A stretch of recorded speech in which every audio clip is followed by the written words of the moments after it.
Michael Alford. We heard from him during FSU's Boosters Town Hall. Good amount of stuff here, I want to say. I think you have coach speak and then you have athletic director speak. And right here, talking about the coaching search, there's definitely a lot of AD speak here, ladies and gentlemen. I'm going to go through this quote here on what he said about the coaching search. He says, the search progress has already started. Really, the names, I can't give them, of course. Let me say, the interest of people reaching out to us has been overwhelming. You would recognize a lot of the names. And because of that, it shows the belief in Coach Norvell. The people that have reached out to me or others, they know this program is going to be back. I've talked to numerous coaches, head coaches across the country, talked to administrators. I've even talked to commissioners.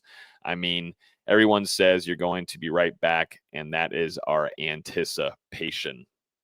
You believe there's a lot of head coaches and people interested in the job? I mean, it is Florida State.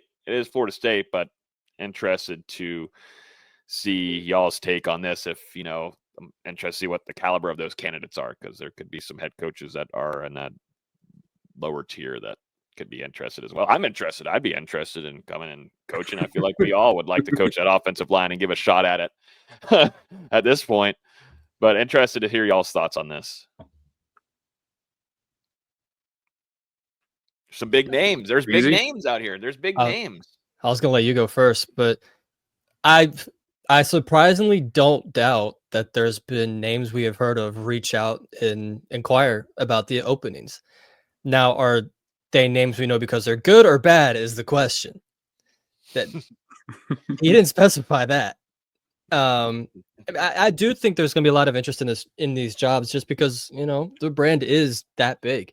And if they play a hand in Florida State somehow, I don't think this will happen, but if Florida State somehow goes 9-3 or 10-2 next year, thanks to either dominant defense or dominant offense, their names become hot names for head coaching jobs elsewhere.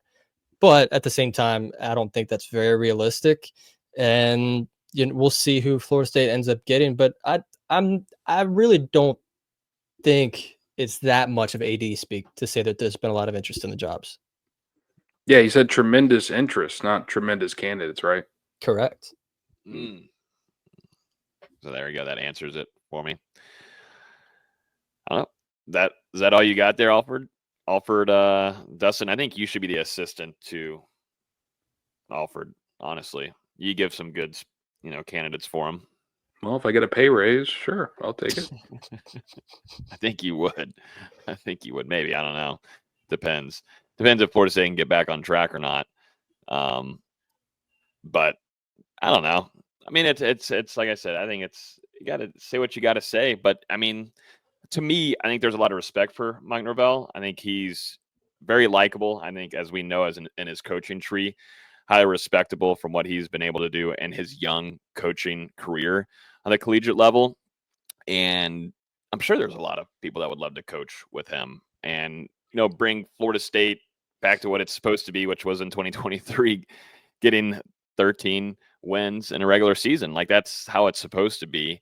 But I think also too, you look on the other side and like, man, what happened to Mike? How did this happen? And he didn't expect this to happen. He thought hold 180 of a season of not even be able to reach the ACC championship again and not even being in contention to fight for it. Like, what happened to Mike? And I think that's something that is probably in the back of the heads of some of these people that are interested or maybe that haven't reached out yet. To be honest with you, it goes in both sides here for Mike, just because of what the season has gone through.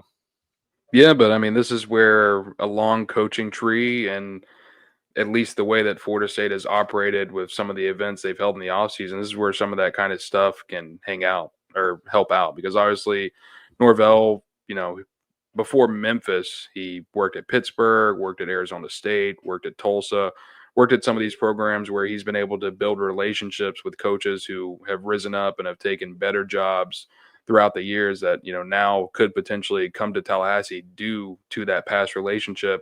And then also the last couple of years, with Florida State holding that annual mega camp on campus and not only having thousands of different high school recruits come in there and participate and work out, but they're having these other coaches from different schools, whether that be FBS programs, down to even, D2. I think there were some NAIA schools out there, just to have these coaches around and, not only let them evaluate recruits, but they're able to talk to these guys and foster those relationships. And some of those guys come back for years and years and years.